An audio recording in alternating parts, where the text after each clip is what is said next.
And I had to pick up a few things. I mean, come on, for real.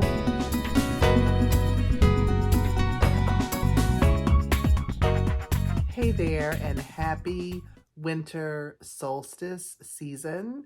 Even though the solstice is really one little sliver of time as the year goes from dark to the return of the light.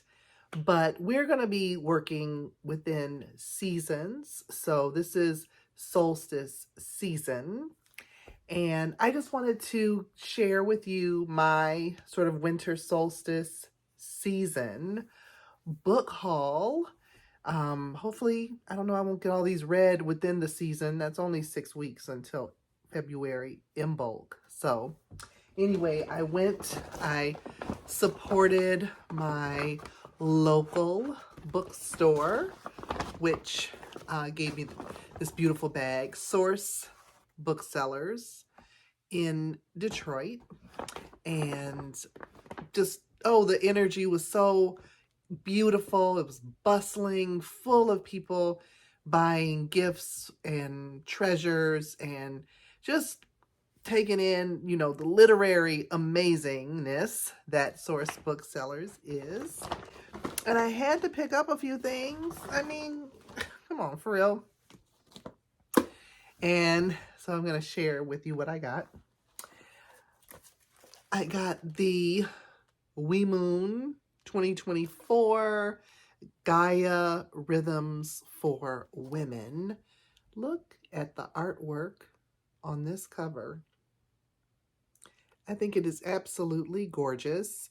It is a planner. Now, I make my own planner, my own bullet journal. But what I like about this book is, first of all, it's full of poetry that has been written by women and beautiful artwork that has been created by women. And look at this. Isn't that amazing? And it's a really easy resource for your full moon, for your moon, all of the moon phases, and astrological. Look at this. Isn't this gorgeous? Astrological references and you know, so I think it's just a good resource to go along with our full circle sacred living work. I'm going to be drawing on it for inspiration and for wisdom. And like I said, it's really nice for keeping up with the moon cycles. It says an astrological moon calendar, date book, and daily guide to natural rhythms for women. Isn't it beautiful? Excited about that.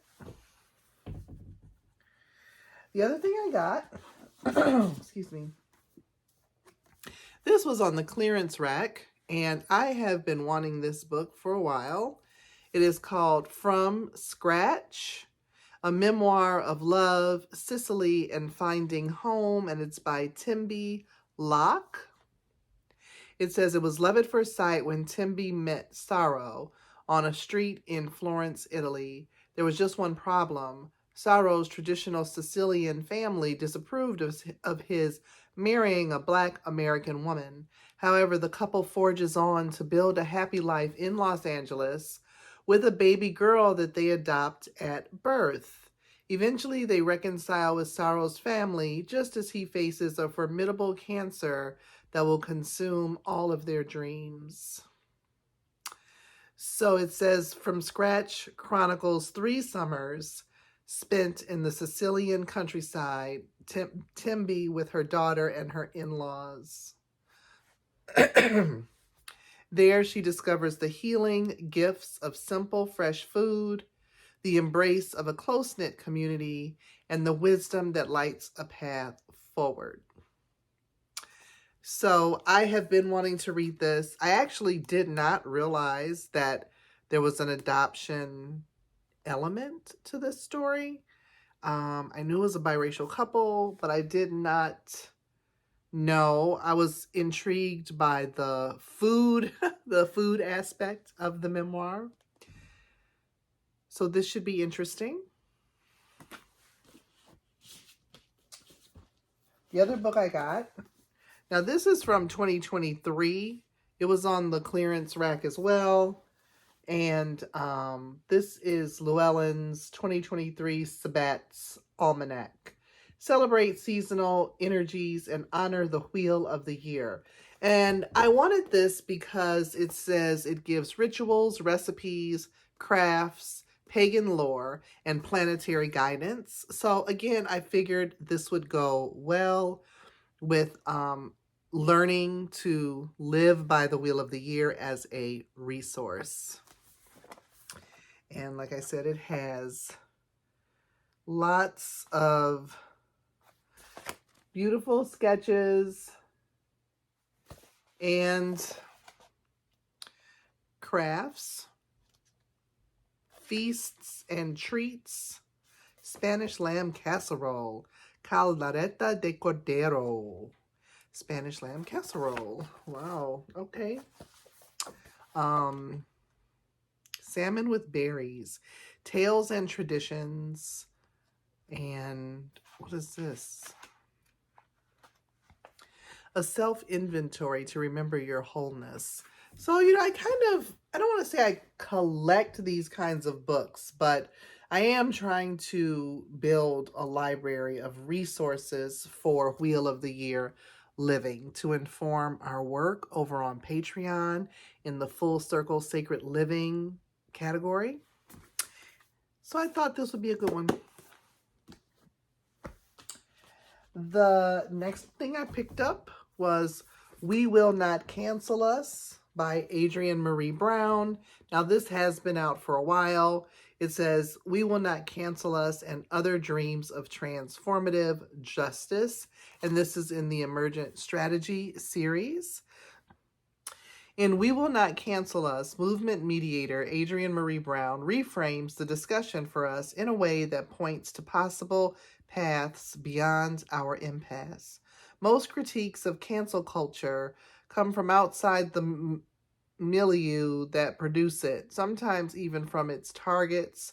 However, Brown explores the question from a Black, queer, and feminist viewpoint that gently asks, how well does this practice serve us? So, okay, can't call out culture.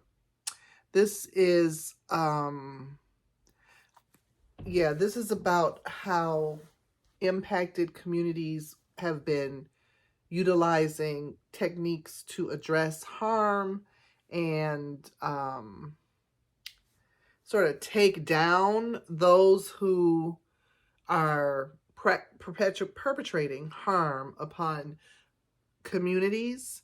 And it has been controversial, and questions have come up around whether it does more harm than good, really. So this is a very valuable contribution to this conversation, and I'm really looking forward to reading this. Then I got this. I'm very excited to read this as well. Of course, I'm excited to read all of these. The Life and Times of Hannah Crafts, The True Story of a Bondwoman's Narrative by Greg Hasimovich, forward by Henry Louis Gates Jr. And this, in 1857, a woman escaped enslavement on a North Carolina plantation and fled to a farm in New York. In hiding, she worked on a manuscript that would make her famous long after her death. The novel, The Bondwoman's Narrative, was first published in 2002 to great acclaim, but the author's identity remained unknown. Professor Greg Hasimovich unraveled the mystery of the author's name over a decade later in The Life and Times of Hannah Crafts. In The Life and Times of Hannah Crafts, he finally tells her story. So this is a biography.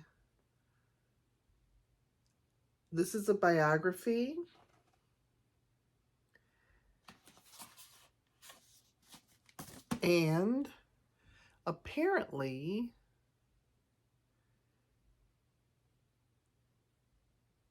I think that this is the first book authored by a Black woman? Is that the case? First known Black woman to compose a novel. So look at that. It looks like it's got a lot of information in it. I will be interested to see how this goes. I was excited. This was a treat. And then we have 2 YA books. I don't read a lot of YA, but I'm excited to read these. This is called In the Key of Us by Marima J. Lockington. This is an adoptee memoir. Well, is it a memoir or is it fiction? 13-year-old Andy feels stranded after the loss of her mother, the artist who swept color onto Andy's blank canvas. When she is accepted to a music camp, Andy finds herself struggling to play her trumpet like she used to before her whole world changed. Meanwhile, Zora, a returning camper, is exhausted trying to please her parents, who are determined to make her a flute prodigy, even though she secretly has a dancer's heart. And so it seems like these are the only 2 Black girls at this Harmony music camp. And it's a story about first love and the power of a life-changing summer. So what I know is the author is an adoptee. I'm not sure that this has an adoptee narrative to it, but Marima J. Lockington is an adoptee author and an educator. So I'm really looking forward to reading this book. This was her first book. She has another book out now. And then the last book I'm sharing with you is a YA anthology, When We Become Ours, a YA adoptee anthology edited by Shannon Gibney and Nicole Chung. And I'm very excited. I've read Shannon Gibney. I've read Nicole Chung's books as well. And these are both adoptees. And this is a YA adoptee anthology. And I understand that one of the authors is Marima J. Lockington, along with contributions by all of these authors. And I'm looking forward to an upcoming book talk on this, which hopefully I can share some of that either before it happens or as it happens or after it happens. But When We Become Ours has stories. There is no universal adoption experience, and no 2 adoptees have the same story. This anthology for teens, edited by Shannon Gibney and Nicole Chung, contains a wide range of powerful, poignant, and evocative stories in a variety of genres. These are from 15 best-selling, acclaimed, and emerging adoptee authors. And it's a groundbreaking collection centering on what it's like growing up as an adoptee. Stories by adoptees for adoptees. And that cover is just so great. So playful. It's energetic. It's vibrant. It's very powerful. So that's the last of my book haul. And as you can see, I have a lot of great things that I'm going to be digging into over this winter solstice season, which is a time for remembrance and dreaming and creating, and for me, turning inward and enjoying the more solitary pursuits, such as reading and just other quiet and cozy activities. So I'd love to know what is on your reading list for winter, and I will see you in the next video, and I hope that you're taking really good care of yourself. Peace.